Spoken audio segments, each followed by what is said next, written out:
नमस्कार दोस्तों, स्वागत है आपका मेरी जीके की पाठशाला में और मैं पढ़ा रही हूँ आपको कंप्लीट हिस्ट्री। तो दोस्तों, जैसे कि हम हिस्ट्री में पढ़ रहे थे अकबर के शासनकाल के समय मनसबदारी व्यवस्था के बारे में, भू राजस्व व्यवस्था के बारे में और धार्मिक नीति के बारे में। तो दोस्तों, अकबर के बारे में ही आज हम अपनी क्लास को शुरू करेंगे, अकबर से रिलेटेड टॉपिक अपने एक सुविचार के साथ। तो दोस्तों, आज का सुविचार कहता है कि समस्याएं हमारे जीवन में बिना किसी वजह के नहीं आती। समस्याएं हमारे जीवन में बिना किसी वजह के नहीं आती। उनका आना एक इशारा है कि हमें अपने जीवन में कुछ बदलाव लाना है, कि हमें अपने जीवन में कुछ बदलाव लाना है। तो दोस्तों, आप समझे, समस्याएं तो सबके जीवन में दोस्तों आती और जाती रहती हैं, लेकिन ये इसलिए आती हैं कि हमने जहाँ भी कुछ गलतियाँ की हैं हम कुछ सुधार कर पाएँ और अपनी लाइफ को और बेटर कर पाए। इसलिए दोस्तों, समस्याएं आती हैं हमें और ज़्यादा निखारने। तो दोस्तों, आज अकबर के धार्मिक कार्य हम पढ़ रहे थे, पहले भी पढ़े थे, थोड़ा मैं आपको रिपीट करवा देती हूँ और फिर हम उससे आगे पढ़ेंगे। तो अकबर के धार्मिक कार्यों की वजह से अकबर को क्या कहा जाता है? एक उदार शासक कहा जाता है। तो 1562 में युद्ध बंदियों को दास बनाने की जो प्रथा थी उस पर अकबर ने रोक लगा दी। 1562 में ही महिलाओं को हरम दल से मुक्ति दे दी। 1563 में तीर्थ यात्रा कर की समाप्ति कर दी। 1564 में जजिया कर की समाप्ति कर दी। 1575 में इबादत खाने की स्थापना की। इबादत खाने में धार्मिक वाद विवाद होते थे। 1575 में इबादत खाने की जो स्थापना की, वो इबादत खाने का क्या अर्थ है? तो इबादत खाने में धार्मिक वाद विवाद हुआ करते थे और प्रारंभ में इबादत खाने में सिर्फ मुस्लिमों को ही प्रवेश दिया जाता था, लेकिन 1578 में इबादत खाने में इस्लाम के अलावा सभी धर्म के लोगों को प्रवेश दिया गया, क्योंकि अकबर जानना चाहते थे कि सभी लोगों के अलग अलग विचार आखिर क्या कहते हैं। ठीक है दोस्तों, तो उनके विचारों को सामने लाने के लिए अकबर ने सभी धर्मों के लोगों को इबादत खाने में प्रवेश दे दिया। अब जैन संत हरिविजय सूरी को अकबर ने जगत गुरु की उपाधि दी। जिनचंद सूरी को अकबर ने 200 बीघा जमीन दी। ठीक है। हिंदू संत में पुरुषोत्तम एवं देवी को इन्होंने सहायता की। फारसी में दस्तूर जी एवं मेहर जी को इन्होंने सुविधाएं दी और ईसाई में मोन्सेरेट एवं एक्विवा को भी इन्होंने सहायता की। मतलब इन सब की इन्होंने सहायता की। किन्होंने? अकबर ने।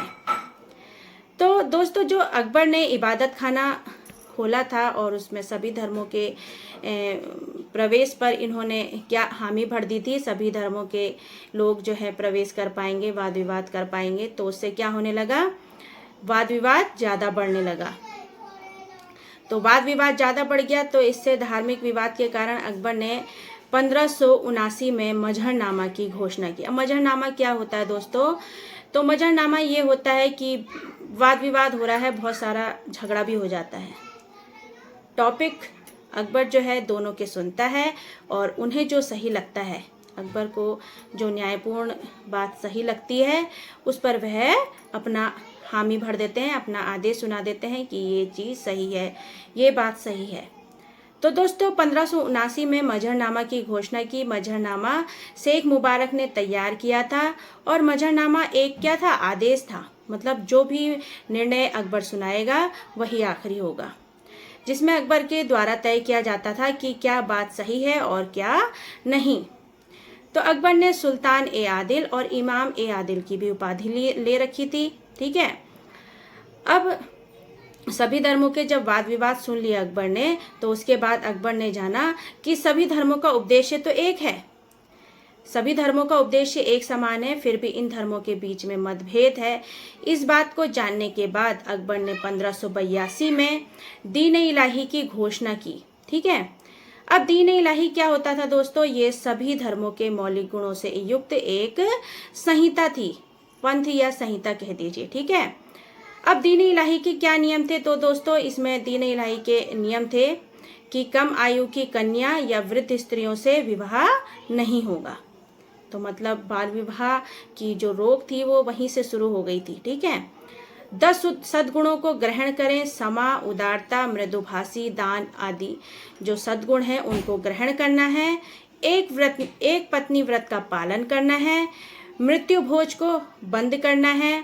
धर्म, दान, धन, सम्मान और जीवन के सभी या एक तत्व को सम्राट को अर्पित कर देना है। धर्म, धन, सम्मान और जीवन के सभी या एक तत्व को सम्राट को अर्पित कर देना है। तो दोस्तों एकमात्र हिंदू जो थे वो बीरबल थे जिन्होंने दीन इलाही को ग्रहण किया और इन सब नियमों को उन्होंने माना। और स्मिथ जो थे उन्होंने दीन इलाही को अकबर की क्या कहा? मूर्खता कहा। और अकबर ने ही 1583 में इलाही संवत का भी प्रारंभ किया। तो दोस्तों आप समझे इबादत खाना क्या होता है? तो दोस्तों इबादत खाने में सभी धर्मों के लोग जो हैं वाद विवाद, धार्मिक वाद विवाद करते हैं। वाद विवाद बहुत ज़्यादा बढ़ गया तो उन्होंने अकबर ने एक मजहरनामा निकाला। मजहरनामा एक आदेश होता था कि अकबर सब बातों को सुनते थे और उन्हें जो सही लगता था कि क्या बात सही है क्या नहीं सही है तो उसके अनुसार अपना आदेश दे देते थे कि ये बात ठीक है। अब जब मजहरनामा निकाल दिया उसके बाद उन्होंने देखा कि आखिर इनके बीच में लड़ाई क्यों हो रही है, क्यों इतना वाद विवाद बढ़ रहा है। तो उन्होंने देखा कि उद्देश्य तो एक है, लेकिन देखिए जो उद्देश्य तो एक है, क्या कह रहे हैं ये देखिए, एक समान है, फिर भी इन धर्मों के बीच में मतभेद है। तो इसके लिए क्या निकाला? दीन इलाही की घोषणा कर दी 1582 में। जो दीन इलाही थी वो सभी धर्मों के मौलिक गुणों से युक्त एक पंथ या संहिता थी। तो मतलब ये सब चीज जो थे दीन इलाही के अंतर्गत थे और इन सब चीजों में वाद विवाद होता था। कहाँ? इबादत खाने में। ठीक है दोस्तों, तो दोस्तों ये सारे टॉपिक थे अकबर से रिलेटेड। ठीक है, हिस्ट्री में। तो आपको याद हुआ, देखिए 1562 में युद्धबंदियों को दास बनाने की प्रथा पर रोक लगाई, महिलाओं को हरमदल से मुक्ति दे दी 1562 में ही। 1563 में तीर्थ यात्रा कर समाप्त कर दिया। 1564 में जजिया कर समाप्त कर दिया। 1575 में इबादत खाने की स्थापना की। 1578 में इबादत खाने में सभी लोगों के धर्मों को सभी धर्म के लोगों को प्रवेश दे दिया गया। ठीक है दोस्तों, और ये सारे टॉपिक हैं दोस्तों, ये आपके लिए बहुत इम्पोर्टेंट हैं, आपको पढ़ने हैं। मजहरनामा क्या होता है आपको मैंने बता ही दिया है और मजहरनामा शेख मुबारक ने तैयार किया था।